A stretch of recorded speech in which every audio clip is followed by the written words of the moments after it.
नमस्कार. Emotional wellbeing या सिरीजमध्ये मी डॉक्टर जान्हवी आपल्या सर्वांचं पुन्हा एकदा मनापासून स्वागत करत आहे. मागच्या एपिसोडमध्ये डिस्कस केल्याप्रमाणे IT प्रोफेशनल असणारी आणि पूर्णपणे सेल्फ डिपेंडंट असणारी सखी नात्यातील टॉक्सिसिटी दूर व्हावी आणि नात्यातून क्लॅरिटी मिळावी या हेतूने बार्स सेशन घेण्यासाठी माझ्याकडे आली होती. यावेळेला अनेक मुद्दे प्रकर्षाने समोर आले आणि ते आता मी आपल्यासोबत डिस्कस करणार आहे. इंडियन कल्चरमध्ये, भारतीय संस्कृतीमध्ये अनेक कुटुंबांमध्ये मुलांना वाढविताना तुला तुझ्या कुटुंबासाठी झोकून द्यायचं आहे, तुला तुझ्या भावंडांना कधीच सोडायचं नाही आहे, या संस्कारातून वाढवलं जातं. ही मुले ओव्हरलोडेड असतात आणि बऱ्याचदा आतून घाबरलेलीही असतात. मी नाही म्हणलं तर नातं तुटेल अशी त्यांना भीती असते आणि या भीतीतून अशी मुलं नेहमीच ॲडजस्ट करत असतात. त्यांच्या आयुष्यामध्ये नव्याने निर्माण झालेल्या नात्यासाठी जागा असेलच असे नाही आणि नातं निर्माण झालं तरी ते ॲडजस्टमेंटवरती आधारलेलं असतं.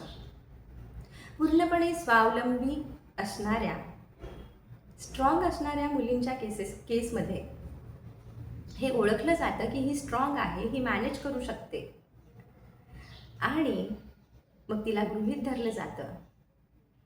अशा केसेसमध्ये जिकडे इमोशनल प्रेशर जास्त आहे तिकडे पुरुष झुकतात आणि मग ती स्त्री, ती मुलगी, ती सखी पुन्हा स्ट्रगल करते.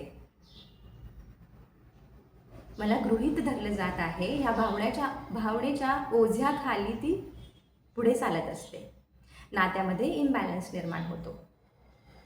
सखी, तो मुलगा, ती व्यक्ती, तो नवरा त्याचं बॅटल लढत असेल, तो बॅलन्स शिकण्याचा प्रयत्न करत असेल, तो त्याच्या कंडिशनिंगमधून अजूनही बॅलन्स शिकण्याचा प्रयत्न करत असू शकतो. पण तुझ्यासाठी महत्त्वाचं काय आहे? तुझी जागा, तुझी गरज तुला स्पष्टपणे मांडता यायला पाहिजे. मला नात्यामध्ये साथ हवी आहे आणि स्पष्टता हवी आहे हे मोकळेपणाने आणि शांतपणाने सांगता यायला पाहिजे.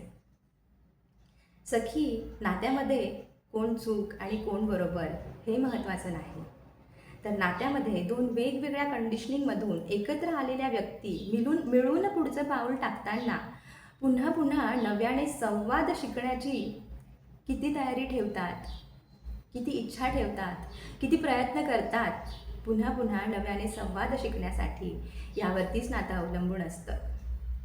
तर ती सखी मला भेटायला, माझ्याकडून नव्याने संवाद शिकण्याचा प्रयत्न करायला पुन्हा पुन्हा येत राहणार आहे. आपणही आपल्या या सिरीजच्या माध्यमातून पुन्हा पुन्हा भेटत राहू. तोपर्यंत बाय बाय.